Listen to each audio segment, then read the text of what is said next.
sao ing ring shring ka la ring asakahala ring sakala ring sao ein kling ring shring Om.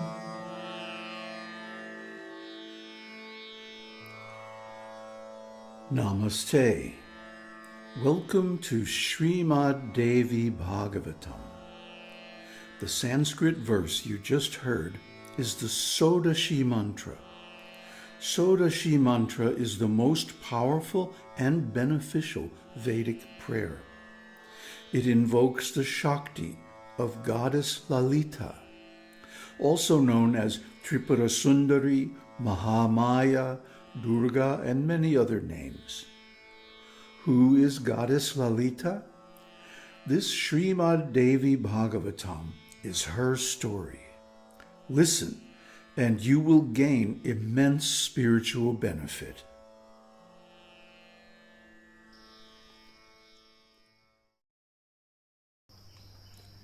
The rishis said, O Sutta, our minds are merged in the sea of doubt, hearing this, your most wonderful saying, surprising to the whole world.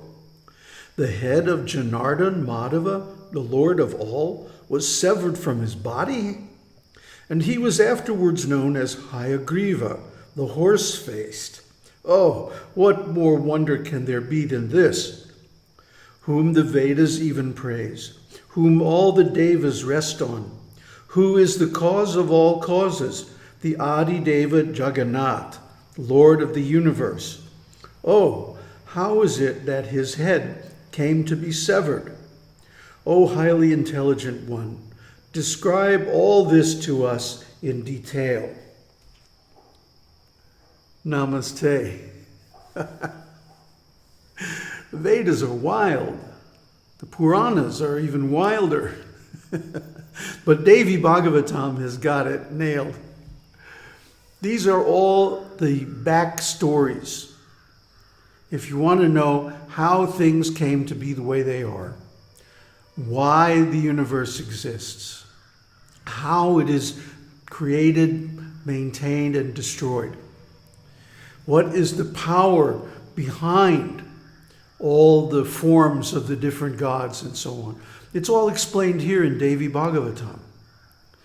So the Devi Bhāgavatam is like the backstory. It's like the origin story of the Vedic religion. And therefore we can understand, to analyze historically, that the cult of the Devi, of the goddess, the supreme goddess, existed before any of the later sectarian religions like Vaiṣṇavism, Shaivism, and so on. That, in other words, there are different forms of demigods who manage the various aspects of the creation, from creating it in the beginning to maintaining it in the middle and destroying it at the end. And like the weather, Indra is in charge of rain, Varuna is in charge of the waters and the oceans, and so on. So there are many, many different aspects of God, the controller. And they each have their own separate individuality and traits and so on, their personalities and whatever. But behind them all is the goddess, because she is the Saguna Brahman, the absolute with qualities, whereas Sadashiva is the absolute, the Nirguna Brahman, without qualities. So they are not separate. They are non-different. They are one, but simply showing different faces depending on whether the creation is currently manifested or not. Even the form of Shiva is actually Devi. She is everything. She is time and space and energy and consciousness even. Consciousness is fundamental. Without consciousness, you can't have anything else. So the Devi, she's known as the Turiya Chaitanya Rupa. She is the form of the highest state of consciousness, that state of consciousness in which the other states of consciousness, waking, dreaming, and deep sleep, are the objects. So by her grace, we get liberation. I mean, she is Maya. She is what is trapping us in this material world. So she can also give liberation. So anyway, the sages are really, their minds are blown. How is it possible, they're saying, that Viṣṇu got his head cut off? So you see, all these stories show that these great demigods, I mean, they're very powerful, very intelligent, highly spiritual, and so on, but they're not independent. They're not all perfect. They're very perfect, but they're not completely perfect. They can still have so many difficulties. So let's go on.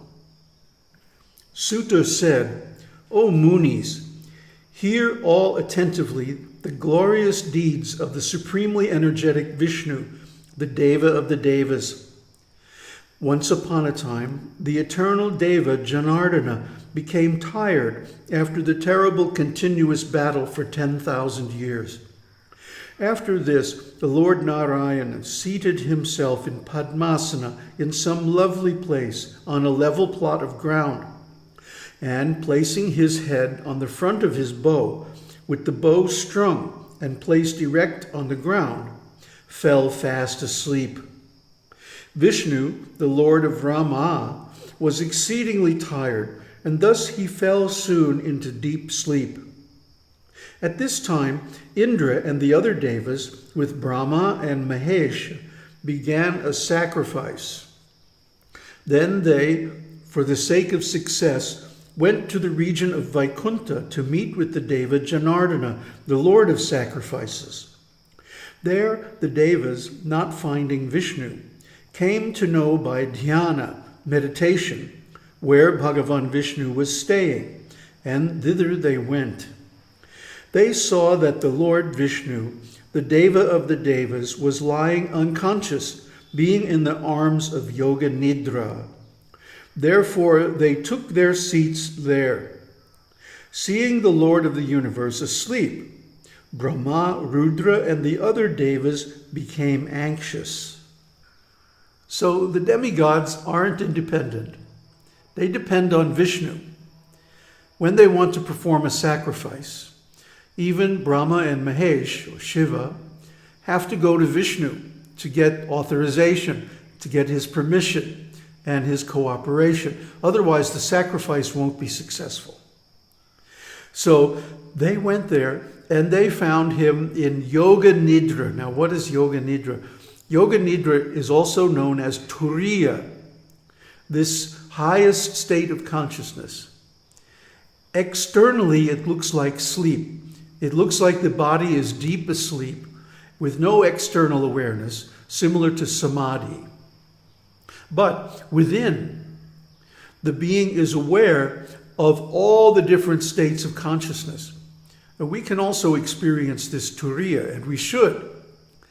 But the way it works is that we have to approach the Devi, we have to approach the goddess. We cannot do it by our own efforts. This is very important to understand because it's the key to success. Otherwise, you're just going to keep knocking your head against a wall, not getting anywhere. And we see this again and again. People try to meditate, and they try and try and try, and they don't get anywhere. Simply their mind is all over the universe like that. And the reason for that is that they don't approach the Supreme Goddess. She is consciousness. So if you want to change your consciousness, or if you want to even collect your attention, your awareness, and focus it on one thing, as required by meditation, you need her help. Just like the demigods need Vishnu's help to perform their sacrifices so they can do their jobs.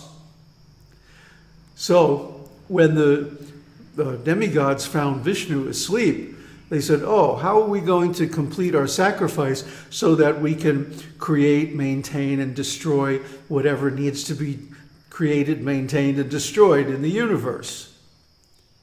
So then what happened?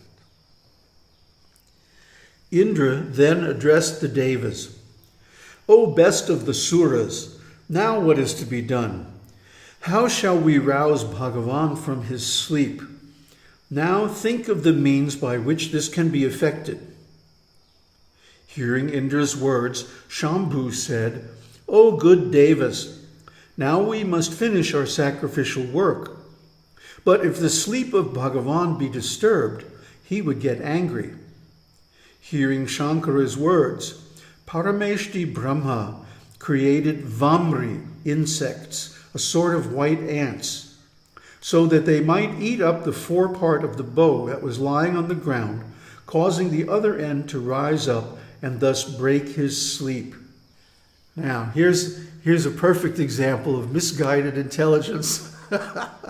Brahma has the power to create any kind of life. He gets this power from Viṣṇu, and Viṣṇu gets that power from Devi, from Shakti. So he's thinking, now I can create this life form, and they will wake up Viṣṇu. So if he becomes angry and curses the one who woke him, he'll curse these insignificant insects and leave us alone. But wait till you see what happens. Brahma's plan kind of backfires. Thus, the Deva's purpose would, no doubt, be fulfilled. Thus, settling his mind, the eternal Deva, Brahma, ordered the Vamris to cut the bowstring. Hearing this order of Brahma, the Vamris spoke to Brahma thus, O Brahma, how can I disturb the sleep of the Deva, the Lord of Lakshmi, the world Guru? To rouse one from one's deep sleep, to interrupt one in one's speech, to sever the love between a couple, husband and wife, to separate a child from his mother, all these are equivalent to Brahmahatya, murdering a Brahmana. Now this is a very intelligent little bug, huh? Vamri, I guess they're sort of like termites. They can chew through anything hard. But they're questioning Brahma that, this is a sinful act. And it's very educational, the things that he compares it to. Awakening one from deep sleep is a sin. Why? Because in deep sleep, we are in the arms of Brahman. And this is how we recharge. This is how we overcome the fatigue of the struggle for existence. And without this deep sleep, we go crazy. Literally, sleep experimenters have found this. If you wake up somebody in the middle of deep sleep and keep them from going into it again, after a few days, they just go nuts. So, wakening from deep sleep, to interrupt one's speech, this is also sinful. And I know this happens to me all the time. I'll be talking about something, some deep point on philosophy, Vedic philosophy, and the person I'm talking to will just interrupt me, like right in the middle of a sentence. I'm like, what? Why am I even bothering with this idiot? One should respect speech, vak. Vak means speech. And when speech is used to clarify the points of the Vedas or to worship the highest demigods and God, Shiva, Shakti, and like that, it should not be interrupted. Otherwise, this is a sinful act. One should allow the person to complete their thought. Otherwise, it means you're not really listening to them. You're not really respecting them as a being. You're just anxious to say whatever you have to say. So this is a very kind of sociopathic mood and therefore sinful. What else? To separate the love between a husband and wife, or to separate a child from a mother. These are all sins equivalent to killing a brahmana. Brahmahatya. That's a pretty severe sin. So these are all things that we should watch out for, and a gentle person, a conscious person, does not do them. Therefore, O Deva, how can I interrupt the happiness of sleep of the Deva? And what benefit shall I derive by eating the bowstring, so that I may incur this vicious act? But a man can commit a sin if there be any interest of his. I am ready to eat this if I get a personal interest. Brahma said, we will give you two share in this our yajna, sacrifice. So hear me. Do our work and rouse Viṣṇu from his sleep. During the time of performing homa, whatever ghee will fall outside the homa kunda, the sacrificial pit, will fall to your share. So be quick and do this. Sutta said, thus ordered by Brahma, the Vamri insect soon ate away the fore end of the bow that rested on the ground.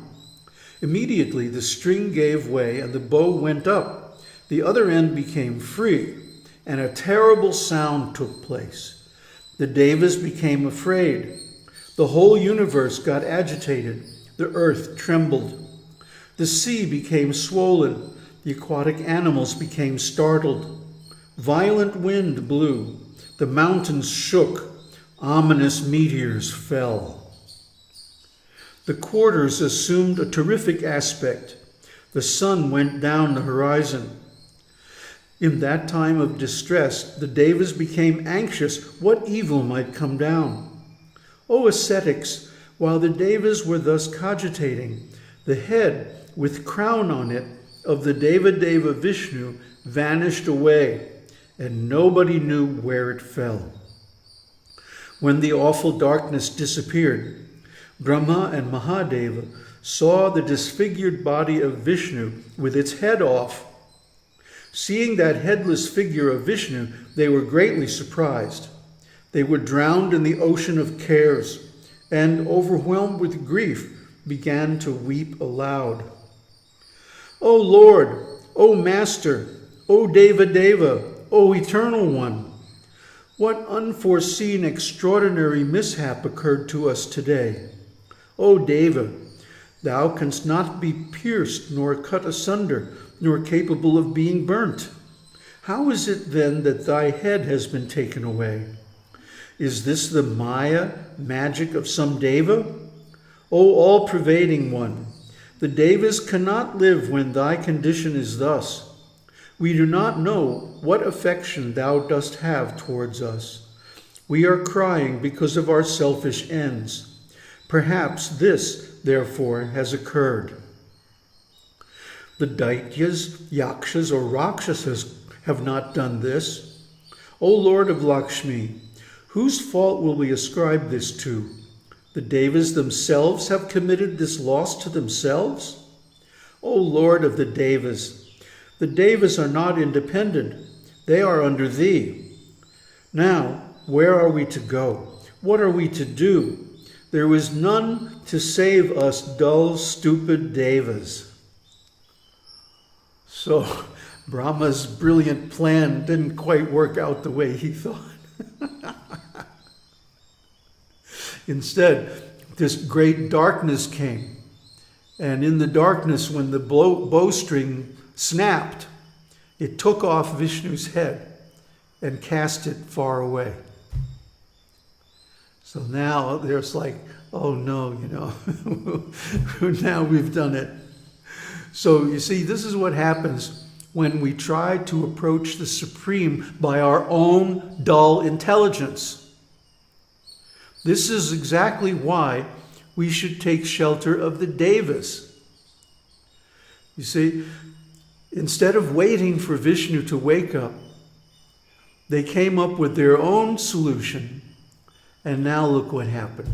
Things got 100 times worse.